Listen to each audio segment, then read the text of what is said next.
زندگی بھی عجیب عجیب امتحان لیتی ہے، جس میں کبھی ایک لمحہ ایسا بھی آتا ہے کہ جب ہمارے سامنے دو راستے ہوتے ہیں اور اس میں سے ہمیں ایک کا انتخاب کرنا ہوتا ہے، اور وہی فیصلہ ہماری پوری زندگی کی سمت طے کر دیتا ہے۔ یہی کچھ ثاقب کے ساتھ ہوا تھا، جس کی آج ہم آپ کو کہانی سنا رہے ہیں۔ یہ اس وقت کی بات ہے جب ثاقب انٹر کا طالب علم تھا اور ایک اچھی انجینئرنگ یونیورسٹی میں داخلہ لینا اس کا اور اس کے والدین کا خواب تھا، اور اس کے لیے ایگزام میں اچھی پرسنٹیج لانا ضروری تھا۔ وہ ایک کمپیٹنٹ اسٹوڈنٹ تو تھا، لیکن پیپر سے کچھ دن پہلے ثاقب کو ڈینگی ہو گیا تھا۔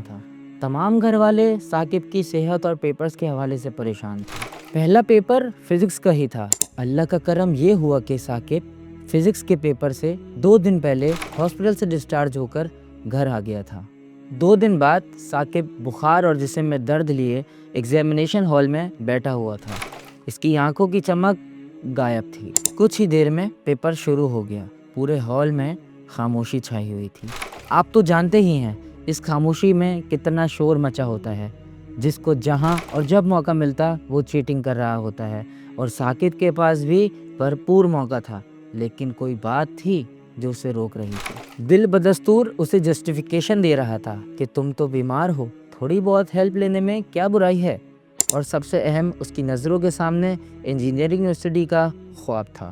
3 مہینے تو جیسے 3 گھنٹوں میں گزر گئے ہوں۔ رزلٹ آیا تو ثاقب کے 78% مارکس آئے، اور اس یونیورسٹی میں داخلہ لینے کے لیے کم از کم 80% مارکس ہونا ضروری تھے۔ زندگی میں جب کہیں ثاقب کے لیے ہارڈ ٹائم آتا تو اس کے دماغ میں وہ ایگزامینیشن ہال اور چیٹنگ کے مواقع یاد آ جاتے۔ آج بھی ثاقب ایسی ہی کیفیت سے گزر رہا تھا۔ اس کے سامنے کھانا رکھا تھا جو ٹھنڈا ہو چکا تھا۔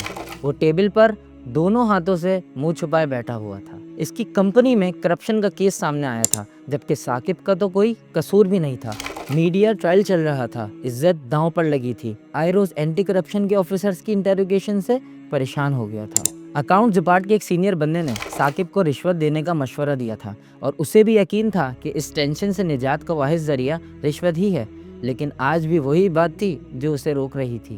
یہ وہی ششوپنج تھی جس میں وہ برسوں پہلے پھنسا ہوا تھا، وہی ایگزامینیشن ہال۔ یاد آیا، سامنے 2 راستے تھے اور ایک کا انتخاب کرنا تھا۔ ثاقب نے وہی فیصلہ کیا جو اس وقت کیا تھا، اور مطمئن ہو گیا۔ کچھ دوستوں سے مشورے کے بعد ایک وکیل کا انتظام کیا، اس کو تمام کیس اور اس کے معاملات سمجھا دیے۔ وکیل بھی ثاقب کے مزاج جیسا ہی تھا۔ اللہ نے آسانی کی اور راستے آسان ہوتے چلے گئے۔ بالآخر 6 ماہ میں کیس ختم ہوا۔ ثاقب کی کمپنی اس کیس کے بعد مارکیٹ میں ایک نامی گرامی کمپنی بن گئی تھی، اور ہر طرف ٹرانسپیرنسی کا چرچا تھا۔ ٹینڈرز میں بھی اسی کمپنی کو پرائیورٹی دی جانے لگی تھی۔ اور کیوریس فیلوز، کیا آپ جانتے ہیں ثاقب نے ان دونوں مواقع پر کیا فیصلہ کیا تھا؟ دراصل ثاقب کے سامنے قرآن مجید کی وہ آیات تھیں، وَمَن يَتَّقِ اللَّهَ يَجْعَل لَّهُ مَخْرَجًا وَيَرْزُقْهُ مِنْ حَيْثُ لَا يَحْتَسِبُ وَمَن يَتَوَکَّلْ عَلَى اللَّهِ فَهُوَ حَسْبُهُ، جس کا مفہوم ہے، اور جو اللہ کی نافرمانی سے ڈرتا ہے وہ اللہ اس کے لیے مشکلات سے نکلنے کا کوئی راستہ بنا دیتا ہے، اور اسے ایسی جگہ سے رزق عطا فرماتا ہے جہاں سے اسے گمان بھی نہیں ہوتا، اور جو شخص اللہ پر توکل کرے تو وہ اس کے لیے کافی ہے۔ اس کہانی میں ہمارے لیے سبق یہ ہے کہ جب انسان اسباب کی بجائے اسباب بنانے والے پر بھروسہ کر کے ایمانداری کا مظاہرہ کرتا ہے تو اللہ تعالیٰ ضرور مدد فرماتا ہے۔